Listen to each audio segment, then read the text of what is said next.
Hi there, and welcome to the Ape-man responds to John Vervaeke's Awakening from the Meaning Crisis. My name is Ben Sanford, and I'm the founder of Tribal Edge. It's a primal arts training center in Washington State, and I'm doing a little series of videos that are based on the impact of John's work on my work, and just wanted to share this with folks because I'm hoping that I can help John reach a great broader audience of folks that may not be at first as interested in what seems like a really academic perspective on these things. So like I said, I'm a nature educator, and I have been training people in nature education and nature connection for about 20 years, and I've been studying myself my whole life. And in that process, have come across some really valuable and what seems like powerful, transformative tools and experiences for people is the feedback I get. And I'm really excited because when I came across John's work in 2019, what I realized was that he was providing a language and a grammar for me to explain in a better way what I'm up to, and for me to understand what I'm up to as well. Most of my training was done in a fairly, traditional sense, meaning more of a mentorship relationship or a mentorship approach. I didn't go to school for this. I went to the old school, the old way of training with people that were masters in different arts, and then practicing, and bringing it back to the earth, and eventually started a training center so I could train with other people, and that became a big part of this. So I have this interesting perspective, which is why I kind of refer to myself as the Ape-man, besides the fact that I have done tree work. I'm an arborist my whole life.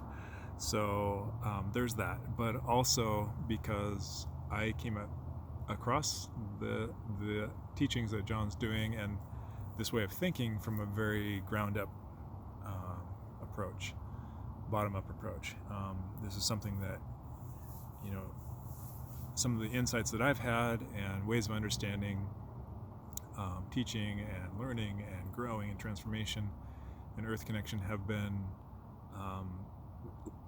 in many cases just emergent insights from dedicated practice of earth skills, and then having that reinforced by someone with the scientific background and ability to articulate as John does has been really transformative for me, and just super exciting in ways that I'm still trying to articulate. So hopefully that makes sense, and I'm going to share a little bit about, through this series, I'll be sharing some of the major insights and concepts that have really been important to me from what John's taught, and then also share how that relates to what I'm doing and give you some ways to actually experience it through our teaching, our skill set. So at Tribal Edge. So that's what I'm going to be trying to do here. And if you can bear with me, this is not the most comfortable media for me. I usually have small groups of people out in the woods for long periods of times, and where there's a lot of silence and a lot of, space and awareness of process. And so trying to crush this down into a bite-sized piece for the internet is a little challenging, but I'm going to give it a shot. So what I wanted to talk about, I didn't really know where to start, and it depends on which video I put out first. This may not even be the start, but I'm just going to today start with the idea of something that John refers to as ecologies of practice, or ecology of practices. And I just want to talk about that concept a little bit, and then share what has been my approach, which again just kind of emerged through my training and ended up being a pretty, still even after assessing it with the tools that John's sharing, it still feels pretty solid in terms of a useful ecology of practices that I'd like to share, and do share. That's what we teach here. So it's hopefully, just to inspire you as an example and maybe compare to what you're doing. And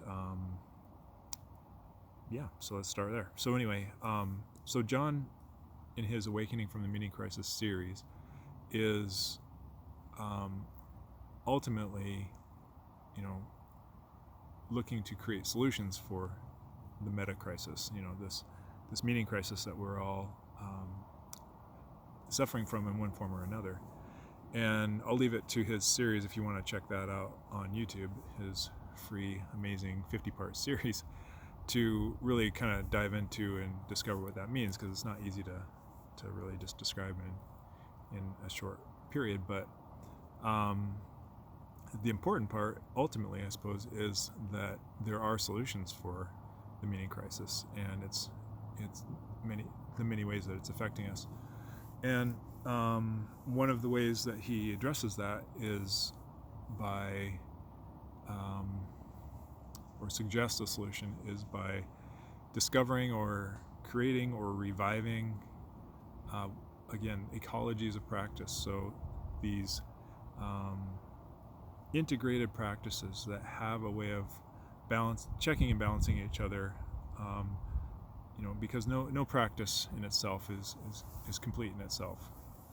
Everything has its limitations, but when you bring a number of practices together in kind of a multi-dimensional, layered way, really neat things start to happen, really important things in transformation with people. So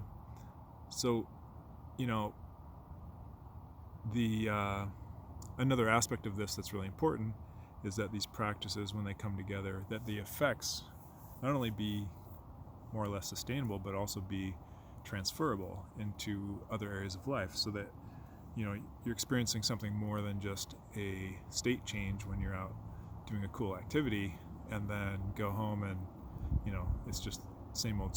So ideally, we want to find practices that can alter us in some way, create insight over time, and also transfer that learning and that insight into other areas of life, so we just grow in general and expand as people. And so that's something that I've always been has been really important to me as well. So let's start with an example of, or actually I'm going to kind of describe the framework of practices that I have been using here at Tribal Edge, or that we use in our training. Our whole school is built around this framework and these practices, and there's many different expressions of the practices, but I'm just going to kind of talk about them in principle, in broader concepts. So basically, I was, there's 4 areas that I have used for guidance in having kind of this multi-dimensional practice, and it goes back to the science, the art, and the philosophy of the subject, and also the 4th one I refer to as just mystery.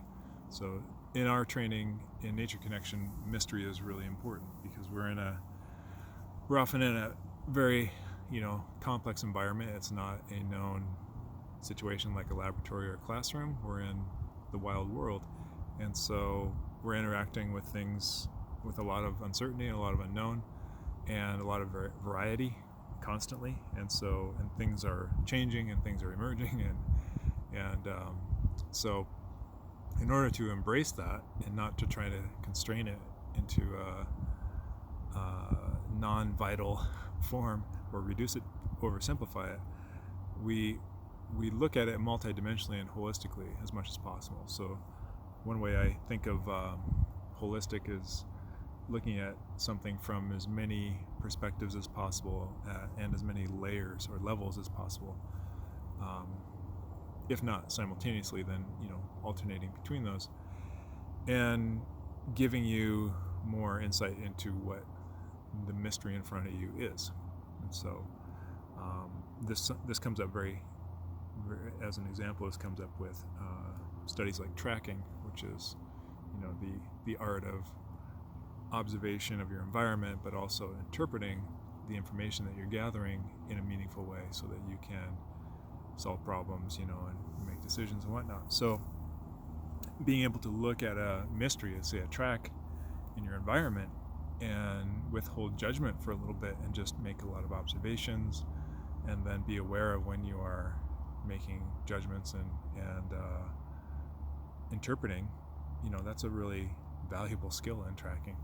And turns out that's very aligned with the skills of mindfulness, for example. So anyway, I use the framework of the science, art, and philosophy, which corresponds to science, true, art, beautiful, and philosophy, good, I believe. So anyway, the triad from Plato, I believe, and then I use mystery kind of as the central feature there, that those things are exploring, that they're, and I guess mystery you could also say like reality, but so starting with that, that we have a layered curriculum that's based on the science, the art, and the philosophy.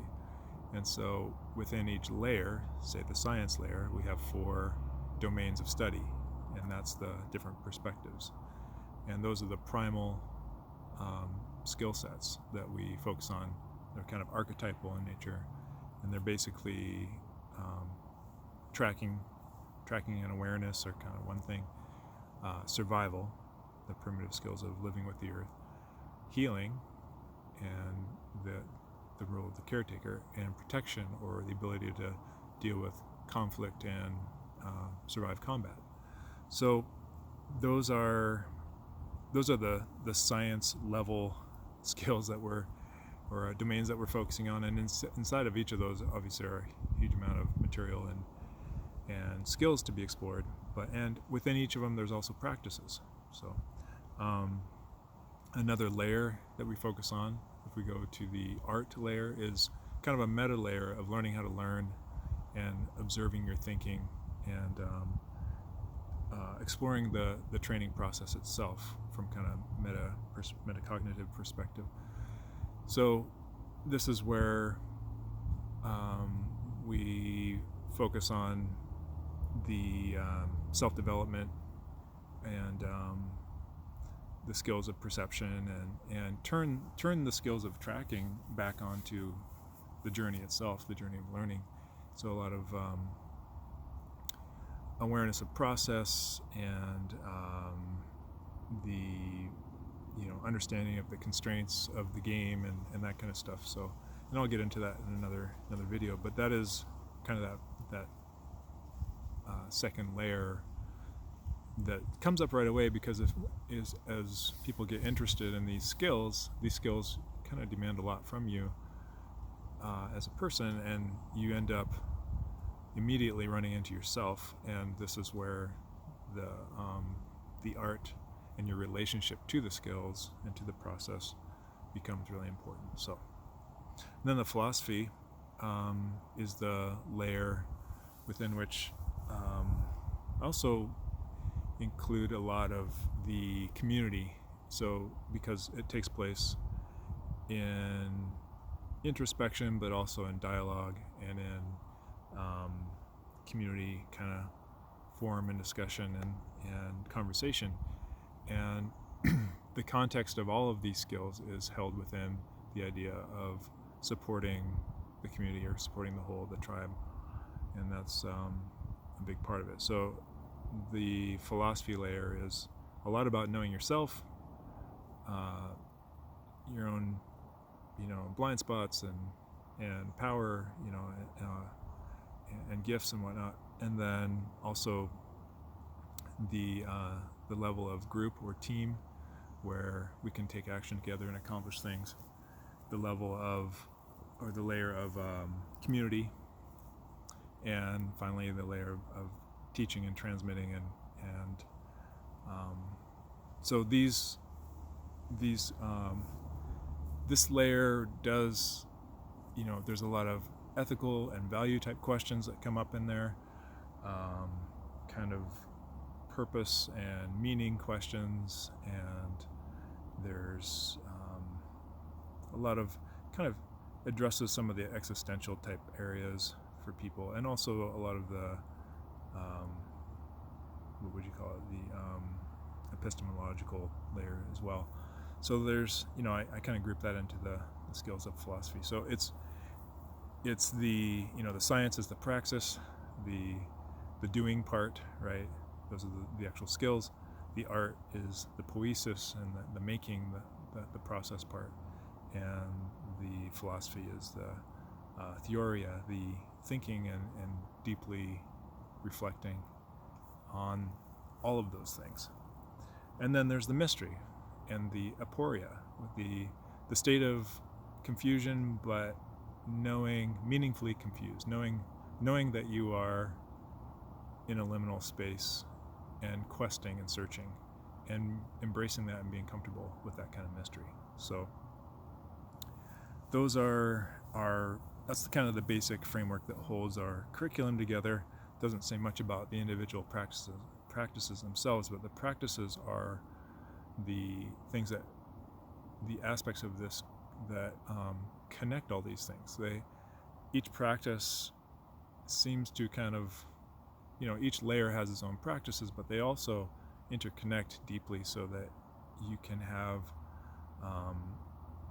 an experience, say, with a physical skill like making a fire, but really encounter quickly the inner challenges of the work and the skill that it takes to do it, and also the deep and meaningful satisfaction and connection and sense of home when you actually do get a fire and are sitting around it, sharing it with others. So there's these practices and skills are so satisfying and so rewarding in so many different ways, and they kind of start from we'll get into it later, a participatory experience is how it happens, which then leads to changes of perspective, which leads to understanding, how you need to do things in a new way, and how you need to perform skills, and then finally leading to beliefs and understandings about the world, or the propositional layer. So it is kind of a reverse order of our traditional education as well, which I'm going to get into that as a whole nother series, because that's really important, or a whole nother piece. So another lens that I've used to help develop or to discover a ecology of practices on top of the science, art, and philosophy is using actually the integral model from Ken Wilber, the first, second, third person model, the I, it, and its, and we distinctions or perspectives, and that's been really helpful too to kind of help hold a balanced framework for the teachings, the skills, and the practices. So, for example, the first quadrant, the I quadrant, meaning first person perspective, some obvious ones there would be the mindfulness training, the meditation and contemplation practices that help you make contact with your consciousness, with your inner workings, and in a metacognitive way to your thinking and your ability to be. So the next perspective, the it quadrant, would be stuff like movement, or the physical skills themselves, the crafts, the making of things, the climbing a tree, the tracking an animal, the building a shelter, or making a meal, and using your body in some way. So movement. The cool thing is, the practices of movement are, sometimes we break them down into actual movement practices, like how to move quietly, or how to pick up something heavy. But often it's in the context of some sort of game or experience that doesn't just feel real. It is real. It's meaningful because it's tied to our survival at a primal level, and so it's really rewarding, like all the way through.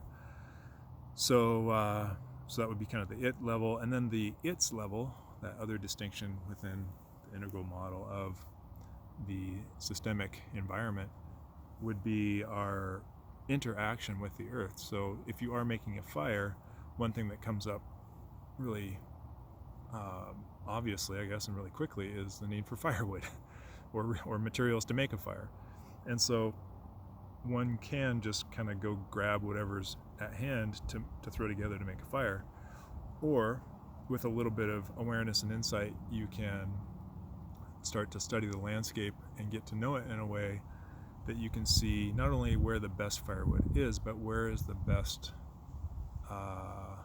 where on the landscape is the greatest need for firewood to be gathered. In other words, is there an excess somewhere that's maybe causing some sort of imbalance on the landscape of deadwood? Maybe it's a fire hazard, or maybe it's a fallen tree laying on another tree that's trying to, like a conflict that's trying to resolve, and we can go into that situation and help in a way, kind of as caretakers. So then our gathering of these materials becomes a relationship, a mutually beneficial relationship with the earth around us, with our environment. And so as we take care of our needs, we're also we're caring for and meeting the needs of the environment around us. Same thing with gathering food, finding the imbalances and in animal populations or plant populations, and helping that way. So there's a really amazing way to relate with the environment while you're using it as a resource, and not just as a resource, which is so healing in a deep way and satisfying. So the other way we interact with the environment is kind of endless ways, but besides just meeting our basic needs, is also relating to it as a teacher or a guide in the process. Tracking comes to mind with this because maybe you're trying to understand a pattern in nature around you. Maybe you hear a bird alarm or something's going on over there, and you want to know what's happening. Well, if you just run over there to see, you're not going to see anything. At least you're not going to see what was going on, because everything's going to be fleeing from that situation as you run over there. However, if you realize that you're embedded in the environment, and every motion and even thought at some level that you have is rippling out or being observed by the rest of nature in this very sophisticated and subtle way, we can carefully interact. We can change our movement so that we are moving within that story in a way that is coherent with the story, and not ignorant of the story, and not disruptive. So that's so that might look like stalking, where we start to adjust our movement and time it with other sounds in nature, maybe the wind, or pause more and observe on the way, and try not to create more ripples, so to speak, on the pond, the calm pond of nature. So it changes how you move, and now you start to move in a more, what I would call, respectful way, or a more honoring way with the land. So that's an example of some of the ways we interact at the its level, so with the environment. And then finally, the we level, the community level, where we have all of our practices come together and they begin, at least our group practices, they don't all, there's individual practices, but your group practices come together in circling around a fire, usually, or a circle of some kind.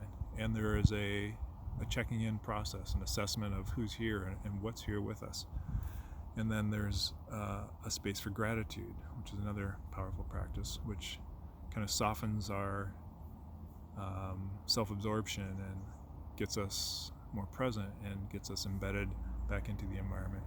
And then we'll discuss a project or a problem or something we're working on, and then go do some exercises and practices, and then we'll come back and debrief that, and we'll do some conversation and deepen the experience by sharing different perspectives on what happened or what we observed, and have this kind of dialogue around it. And so with that, everyone gets to learn so much more than we could have by ourselves, because you're utilizing other people's perspectives and other people's problems, challenges, questions that you may not have had. And so we get to support each other that way, and everyone expands, and it's just amazing. So not only that, but there's the experience of many hands make light work. When we're doing a physical project together, there's the physical dialogos that happens in our movements and in our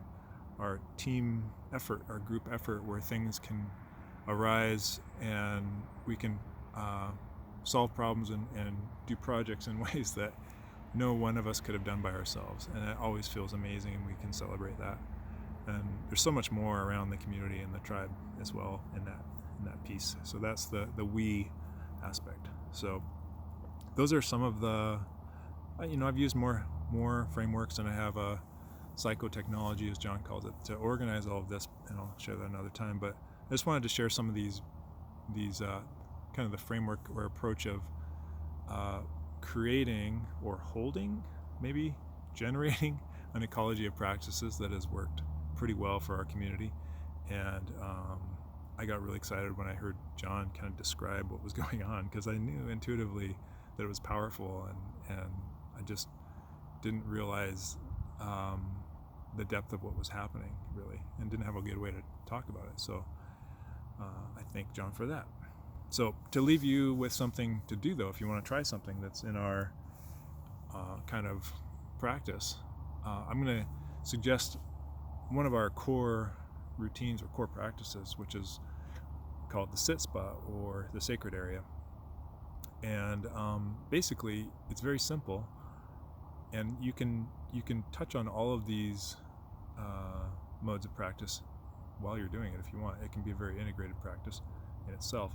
But basically, you're finding a place on the landscape, maybe near your home or in a park or someone's property that you have permission, or some wild space. It doesn't have to be completely wild or anything. It can be just kind of, it might feel like a place where an animal might go to for safety. So it'd be like a secret little place that feels covered in some way, or feels, like you're not sitting there looking at cars or other people. You feel like maybe you're looking at a tree, or you're kind of tucked into the bushes a little bit by a stream or something. So it can be the back corner of your garden. It doesn't really matter, as long as there's some strong aspect of nature, and it feels private, and it feels like you're relatively free of distractions.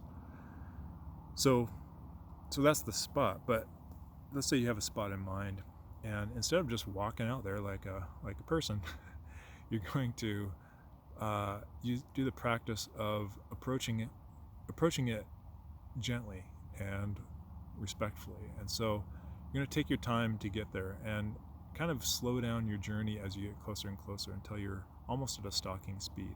And when you feel like you're at the threshold of that space, you might realize like there's a little we call it the bubble, this little place where you're about to walk into it, the actual spot.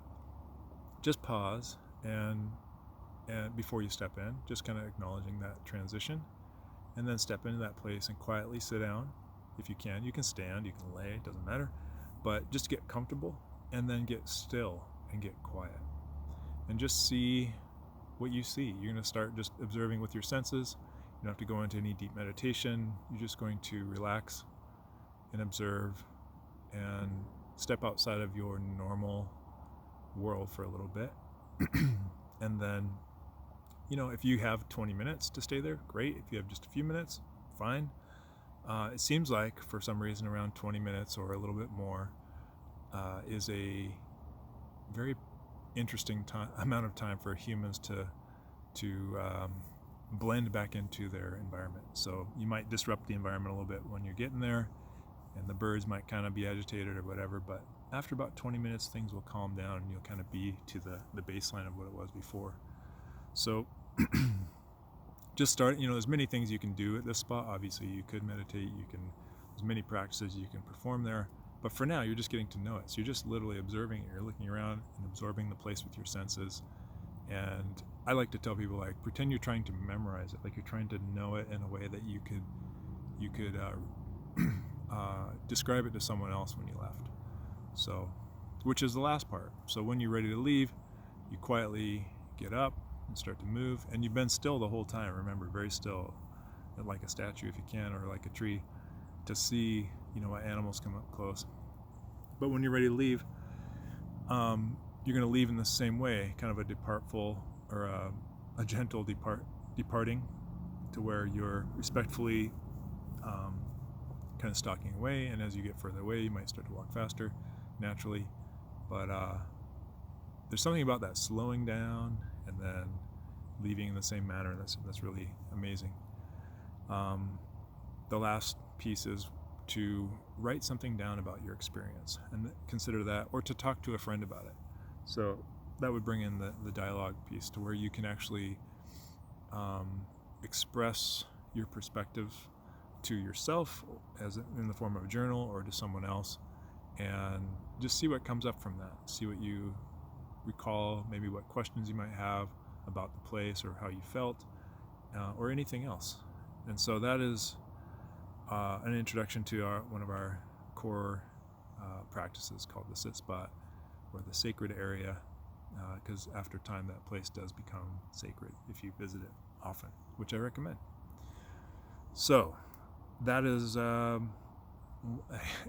one of the first videos of this little series, and hopefully you found that useful in some way or inspiring. Maybe you want to try to create your own ecology of practices. I'm sure there's many more ways to do this, but this is mine. This is what I came up with over the last 20 years of learning in nature, and I'm adjusting stuff all the time as I learn more. And I want to thank John for the many insights and powerful perspectives that he's brought to myself and